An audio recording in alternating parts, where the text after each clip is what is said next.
हमारी चर्चा पाकिस्तान और ओस्लो लगातार है, लेकिन इन सब के बीच तस्वीर हम आपको दिखाते हैं जहां पर समारोह शुरू हो चला है और हमारी लगातार चर्चा पाकिस्तान इसको किस नज़रिए से देख रहा है और दूसरी तरफ भारत में इन तमाम चीज़ों को लेकर क्या सोचा जा रहा है। हामिद मीर साहब, हम लगातार इस मुद्दे पर जुड़े हुए हैं। एक सवाल यहाँ से उठता है, हमारे साथ चूँकि स्वामी अग्निवेश जी भी जुड़े हुए हैं जो कि खुद बच्चों को बचाने के लिए एक लंबा संघर्ष मजदूरी में जो शामिल होते हैं उन्हें निकालने का यत्न। स्वामी अग्निवेश जी, ये हर जहन में सवाल आ रहा होगा कि बच्चों के जरिए पूरे देश की नुमाइंदगी या नोबेल के जरिए पूरे दोनों देशों के रिश्तों की स्थितियों को टटोलना कहाँ तक सही है, और नहीं सही है तो फिर रास्ता क्या होगा? ऐसे ही तो इशू उठाने ही होंगे। नहीं, कहीं पर भी इस प्रकार की लाचारी, बेबसी, गरीबी या हालात हैं, उनको दूर करना बहुत ही अच्छा एक मुद्दा है। लेकिन ये भी सवाल उठना चाहिए कि क्यों है ये हिंदुस्तान की गरीबी या पाकिस्तान की गरीबी, इसके बीच में भी मूल कारण क्या है? नहीं, एक मुद्दा उठा कि ऐसे इश्यूज पर कम से कम ध्यान तो जाएगा। नहीं, ध्यान तो जाए, लेकिन इस बहाने से हमें मूल कारणों पर जाना चाहिए। जब ये हिंदुस्तान पाकिस्तान के बीच, क्या सारी दुनिया के बीच एक व्यापार की बात आई WTO की, तो इन्हीं देशों ने, जिसमें अमेरिका के सीनेटर टॉम हार्किन से लेकर के और यूरोपियन यूनियंस के जो आज मेंबर्स हैं पार्लियामेंट के, इन लोगों ने कोशिश की पूरी ताकत से कि एक सोशल क्लॉज लाया जाए WTO में, कि जिसके माध्यम से किसी भी सामान में यदि बाल मजदूरी या बंधुआ मजदूरी, फोर्स लेबर या चाइल्ड लेबर, प्रत्यक्ष या परोक्ष, डायरेक्ट या इनडायरेक्ट शामिल हो तो उसको हम नहीं आने देंगे। पूरी ताकत लगाई इन्होंने, जद्दोजहद हुई।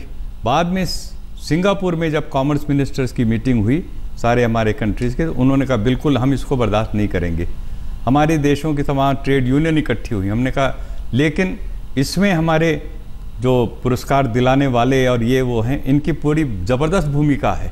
अब हम इसको भूल जाते हैं कि हम गरीबी तो मिटाना चाहते हैं, लेकिन हमारी गरीबी नहीं मिटेगी यदि हम विश्व व्यापार में पूरी ताकत से शामिल नहीं होते। तो ताकत जब हम शामिल होने के लिए जा रहे थे तो हमारे ऊपर एक सोशल क्लॉजेस का डंडा लगाया गया। वो तो इसका मतलब ये माना जाए तो ये उनकी ईमानदार नीयत नहीं है, मुझे ये कहना है। हम तस्वीर भी दिखा दें आपको जो स्क्रीन पर आपके चल रही है। समारोह शुरू हो चला है और यहाँ पे सम्मानित किया जाएगा नोबेल के शांति पुरस्कार से।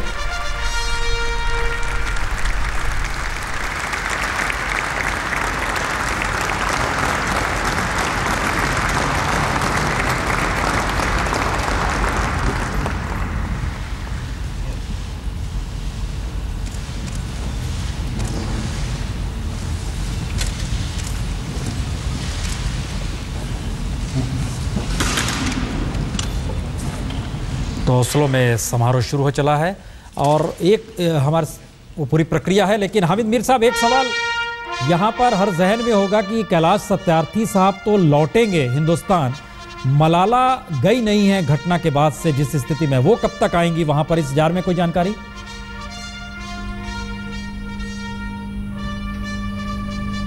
देखिए, मलाला यूसुफजई से मैं थोड़े दिन पहले बर्मिंघम में मिला था और मैंने उनसे ये पूछा था तो वो कमिटेड थी कि वो पाकिस्तान ज़रूर वापस आएंगी। इसके अलावा आज हमने उनके साथ एक इंटरव्यू किया ओस्लो से, उसमें भी मैंने उनसे ये पूछा, सवाल किया कि क्या पाकिस्तान वापस आएंगी, तो उन्होंने कहा मैं ना सिर्फ पाकिस्तान वापस आऊँगी बल्कि मैं पाकिस्तान वापस आके पॉलिटिक्स में हिस्सा भी लूँगी।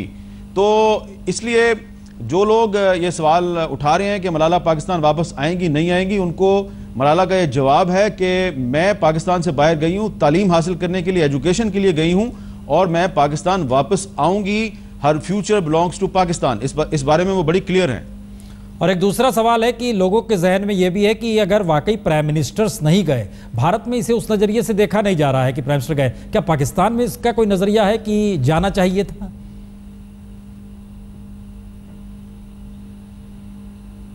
देखें, पाकिस्तान में जो है ना ओपिनियन डिवाइडेड है। पाकिस्तान में कुछ जो राइट विंग के लोग हैं, कुछ जो एक्सट्रीमिस्ट पार्टीज़ के लोग हैं, रिलीजियस पार्टीज़ के लोग हैं, वो तो पहले दिन से मलाला के खिलाफ हैं। वो तो कहते हैं कि मलाला तो वेस्ट की एजेंट है। लेकिन जो स्टूडेंट्स हैं, यंगस्टर्स हैं, पढ़े लिखे लोग हैं, वेल एजुकेटेड लोग हैं, वो सारे के सारे मलाला के साथ हैं। तो ये सीधी सीधी पाकिस्तान में लड़ाई है। एक एक जो सोच है वो कंजर्वेटिव सोच है, दूसरी सोच जो है वो लिबरल सोच है। तो जो मलाला है वो लिबरल और डेमोक्रेटिक सोच की तर्जुमानी कर रही है, उनकी रिप्रेजेंटेटिव है, और जो दूसरी सोच है, जो कंजर्वेटिव सोच है, जो एक्सट्रीमिस्ट सोच है, वो उसकी मुखालफत कर रहे हैं। तो ये पाकिस्तान में दो सोचों की लड़ाई है।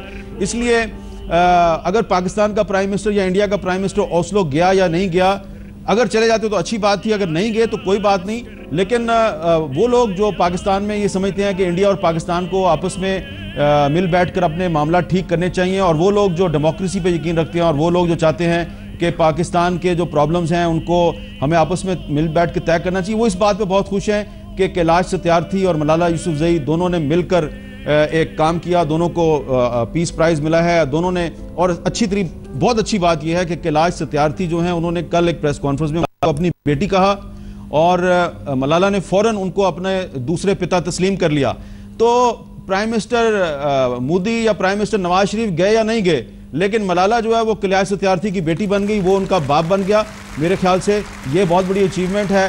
प्राइम मिनिस्टर गए नहीं गए, अगर चले जाते तो उनकी इज्जत में इजाफा होता, अगर वो नहीं गए तो उन्होंने अपनी इज्जत अफजाई खुद नहीं की। लेकिन मलाला ने पाकिस्तान की इज्जत बनाई है, कैलाश सत्यार्थी ने इंडिया की इज्जत बनाई है, इस पर हम बहुत खुश हैं। कार्यक्रम शुरू हो चला है, हम स्क्रीन पे आपको दिखला भी रहे हैं जो ओस्लो में पूरा कार्यक्रम शुरू हो गया है, देख सकते हैं। और उस पूरी प्रक्रिया को आइए जरा। Your Majesties, Your Royal Highnesses, Excellencies, ladies and gentlemen, a conscience exists in the world that extends beyond all boundaries, which is independent of religion, culture, and social adherence. It says that children have a right to childhood, that children should go to school and not be forced to work. They should not start their lives as slaves of others. This world conscience can find no better expression than through Kailash Satyarthi and Malala Yousufzai.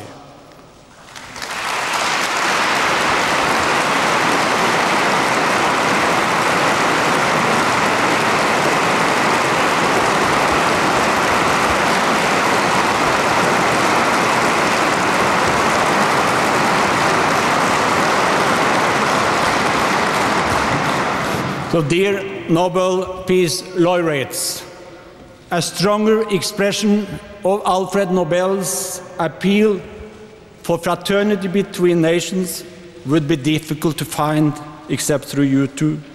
We are honored to have you here. Congratulations.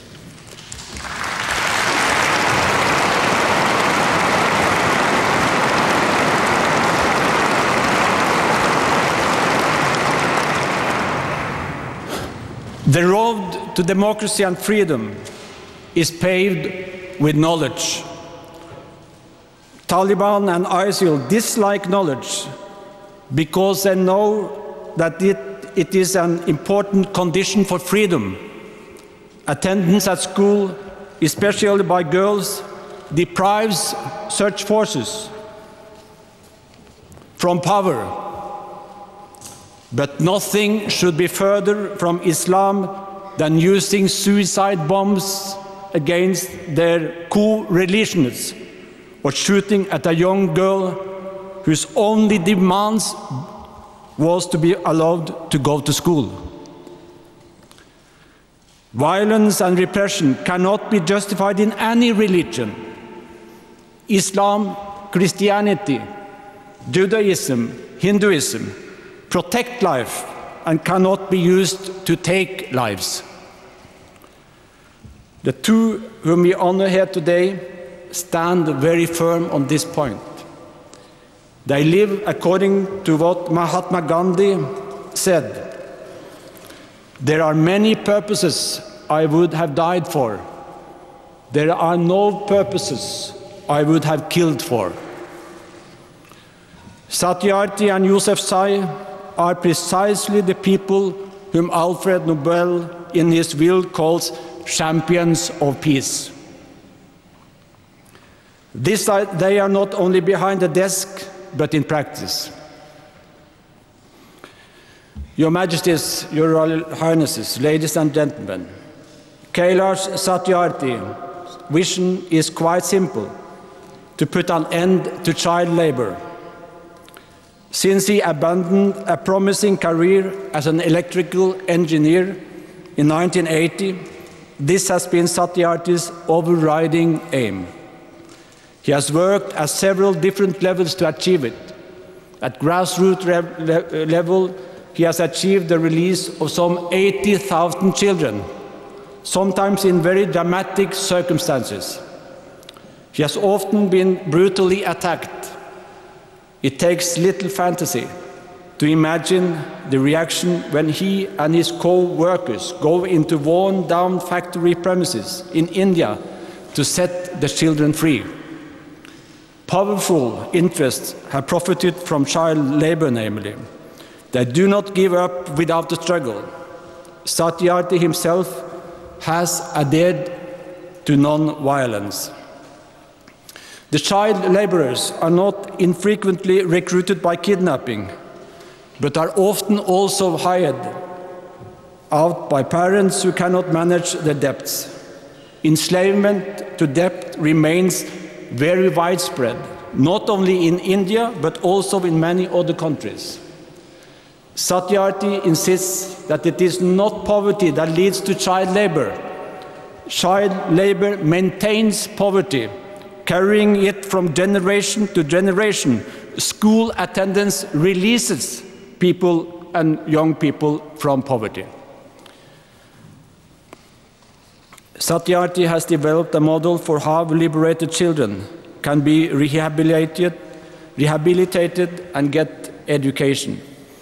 They must be provided with a basic knowledge to enable them to some extent to function as normal citizens rather than as slaves. He has set up a number of different organizations which work both in India and internationally to fulfill children's rights. Bachpan Bakau Andolan is perhaps the most important instrument, taking direct action to set children free. Satyarthi's struggle is marked by great inventiveness. Rugmark, established in 1994, now Goodweave, is a striking example. It is an international consortium of representatives of countries which export and import rugs. We can all, by simple means, check that the rug has not been made by child laborers. A network of inspectors has been set up to ensure that the system works. The children get to go to school, and the adult workers earn a fair wage.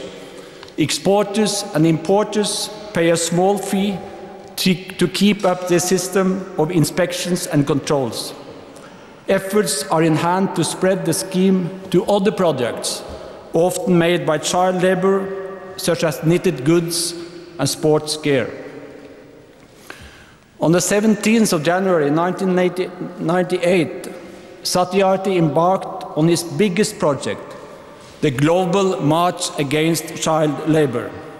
7 million children and adults took part in this march, which entered many different countries and regions. The march ended up in front of the ILO headquarters in Geneva. The following year, the ILO Convention Against the Worst Forms of Child Labor was unanimously adopted.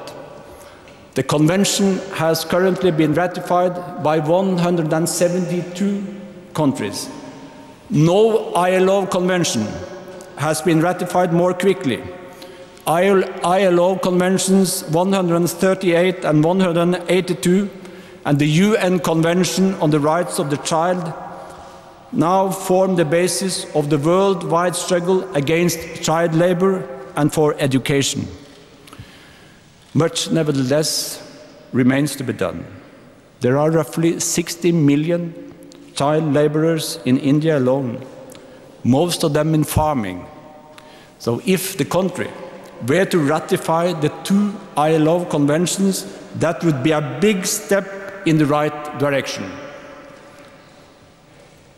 There are currently 168 million child laborers worldwide. In the year 2000, the figure was 78 million, higher.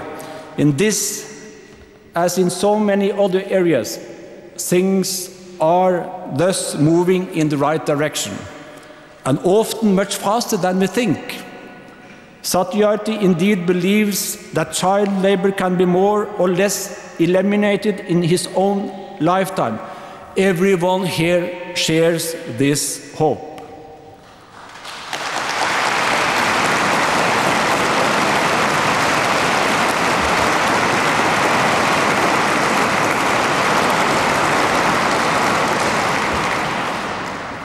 Your Majesties, Royal Highnesses, ladies and gentlemen, Malala Yousafzai is far and away the youngest Peace Prize laureate of all time. Her story had nevertheless become known practically all over the world. When she was 11 or 12, she began under a pseudonym to write a blog for the BBC about what it was like to live in the Swat Valley in northwest Pakistan, under heavy pressure from the Taliban and with only ambivalent support from the Pakistani authorities. The schools periodically had to close, especially girls' schools. Malala Yousafzai's vision was clear right from the start. Girls have a self-evident right to education. Her courage is almost indescribable. We all know what happened on the 9th of October 2012, when she was 15. A gunman climbed into the school bus and asked for Malala. He fired 3 shots at her, injuring her most severely. Her life was saved, and she decided to continue her struggle for girls' education, although Taliban have made no secret of her intention to try again.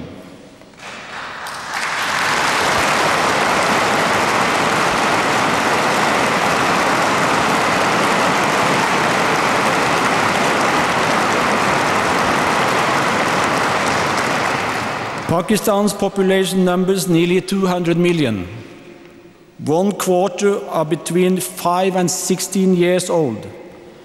The nation's constitution guarantees all these children free and compulsory education, but nearly half, that 52 million, do not go to school. A large majority of them are girls.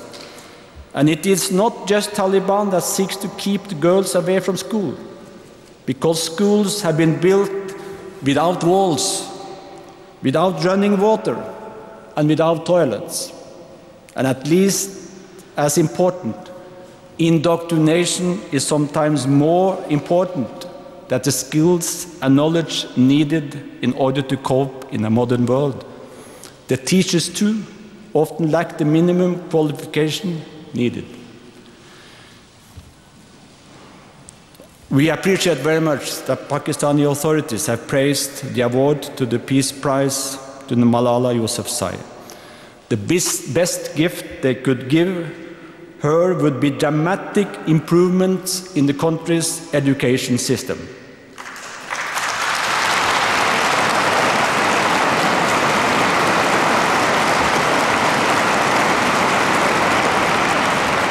That would benefit the whole of Pakistan. And ladies and gentlemen, few things provide a larger economic and social yield than investments in girls' education. And this logic applies all over the world. By placing the individual person at the center of all politics, one will soon see that those who are excluded are not a burden and not a threat to the society. They represent an enormous unused resource. Here in Europe, too, such logic would work wonders. The problem here is not that children and youth receive no education or are obliged to work. Far too many find no use for education or find no opportunities for work.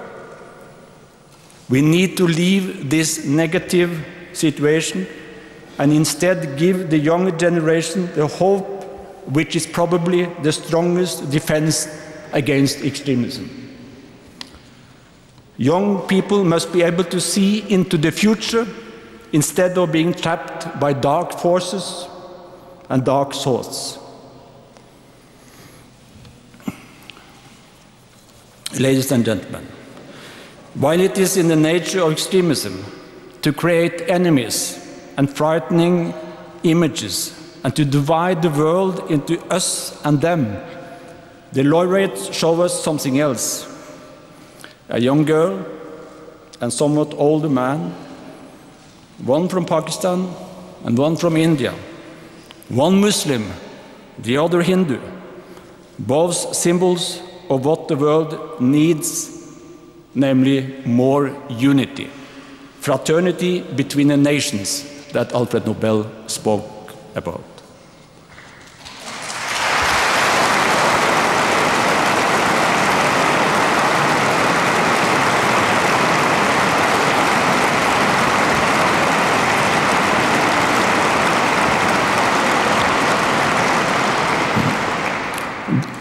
The laureates have underlined that if the prize can contribute to bringing India's and Pakistan's two people so near to one another and yet so distant, closer to another, this would add an extra dimension to the prize, and we all share this hope. Ladies and gentlemen, we need people like Satyarthi and Yousufzai to show that it helps to fight. Few, if any of us, have had the greater courage to live according to Mahatma Gandhi's principle, who said, "I accept only one tyrant in the world, and that is still the small voice within me." We others have perhaps come too accustomed to following the voices of others pouring into our heads through the social media, or looking to our economic interests or political interest. We often forget to listen to the voice that talks to us about justice. But we should bear in mind, freedom and justice have never been ceremonial. The world never progressed thanks to coldly calculating people. It advanced thanks to the efforts of people with warm hearts and the courage. So, Your Majesties, Royal Highnesses, ladies and gentlemen, we live, fortunately, in a world, despite all the violence and extremism we see around us, it is marked by an increasing humanity. The author James Baldwin put it like this: "The people who once walked in darkness are no longer prepared to do so." This has become an irrevocable part of our common awareness, and persons like Kailash, Satyarthi and Malala Yousufzai has brought us there. They show that it helps to resist, even under the most difficult circumstances. So, dear Nobel Peace Laureates, I cannot explain how much I have struggled to find the right and the best words to say how much the Norwegian Nobel Committee admire you. I will only say this at the end. You will, for all the future, be two new jewels in the history of the Nobel Peace Prize: the row of campaigning and struggling people. People who have created the global conscience of which we can all be bearers. the call for freedom and justice, and the most important thing is to set children and young people free. Thank you for your attention.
सूरज ना थे आसमान जब ना था, सूरज ना थे आसमान जब ना था, राज़े हक भी किसी पर आया जब ना था, हक भी किसी पर आया जब ना था, तब ना था कुछ यहाँ, तब ना था कुछ यहाँ, हाँ मगर तू ही तू अल्लाहू अल्लाहू अल्लाहू